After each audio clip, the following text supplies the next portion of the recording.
Okay, students, for your project today, we're going to be using a program called Adobe Spark. So you can just Google search it or go to spark.adobe.com. And when you click on login in the upper right hand corner, it will ask you to log in with your Google account. And so go ahead and log in with your BSD Google account. When you come to the opening page, you will choose this plus right here, and it will show you the different kind of projects that you can make with Spark. And the one we're going to choose today is a video. When you first click on this one, it will ask you the title of your project, so go ahead and put in the title. I went ahead and already have my project open. So basically what Adobe Spark is like a narrated PowerPoint slideshow. And I already went ahead and got some of my slides ready. And this opening slide here, you can see that when I designed it, I used this full photo with text on top of it. And then the next slide here, I used a 2-option slide layout. So I have an image and then the text. And then my third slide, I have an image filling up the whole screen. Adobe Spark also has these great icons, so you don't always have to have an image on every slide. In this one, you can talk about your project and you use these images to represent what you're saying. That's one of the reasons why you need to plan it out. And then sometimes you may want to just have questions. So you can see the slides in Adobe Spark are super simple because the focus is really on what you're saying. So let me go back and tell you a little bit how I record myself talking. So what I'm going to do is press and hold on this microphone and keep holding it down while I introduce my topic. Here I go. Today I'm going to teach you about this concept of gentrification and why it's an issue in Portland and why we should care. My opening introduction is only 9 seconds long, and now I can preview it.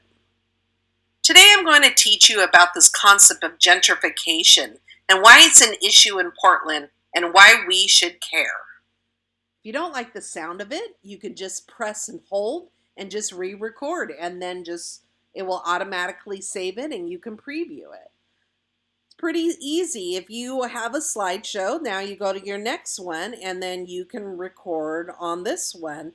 And if you don't like the recording, like I already did a recording here, it was kind of long. So what you can do is you can come here and click and remove your narration and just start over. What if I decide I don't want this slide next? Well, you can just press and hold and drag your slides around in any order that you want. Notice that I have like this blue background on multiple of these slides. That's because I chose one of these themes. And themes basically are kind of like a PowerPoint template where it gives you some options here. Remember, if you do choose a theme, it puts it on every slide and it changes the font and the background color and even how the slides animate and come in. So I'm going to continue working on my slideshow, pressing record for each of my slides and getting all my slides in the order that I want, and either choosing over here on my layouts, either choosing 1, 2, or 3 objects and getting it laid out just the way I want it. Now I'm ready to preview my presentation at this time. One of the things I wanted you to know is there is an option for you to have music in the background behind your audio, but I would highly recommend that you keep the audio of your music kind of low. And for my project, I'm actually just going to decide not to have the music on. So before I record any farther, maybe I'll just get a quick preview of what my presentation sounds like right now. Today I'm going to teach you about this concept of gentrification and why it's an issue in Portland and why we should care.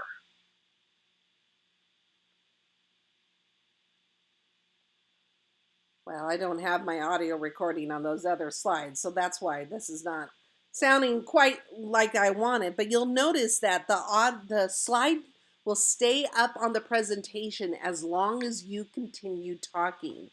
If you have a slide that doesn't have any talking, it only shows it for 2 seconds here. Though if you wanted to and you just wanted to show an image, you could change this and have it show a little bit longer. But the whole idea is to have a narration along with your slides. So your slides will stay as long as your narration unless you change it on this slider. Once you have all your images on your slides and they're in the correct order and you picked your theme and you decided whether you're going to have music and you previewed it, the final step is to share it. Sharing it you fill out this information, you choose a category, you go through all this different stuff, and you create a link, and that will actually publish your project so that you can turn in the link to your teacher. It doesn't hurt to go back and edit your project and re-record over parts if you don't like the sound of it. I highly recommend that you try to record in a quiet room so you're not picking up some extra audio projects. Best of luck to you and hope your project turns out well.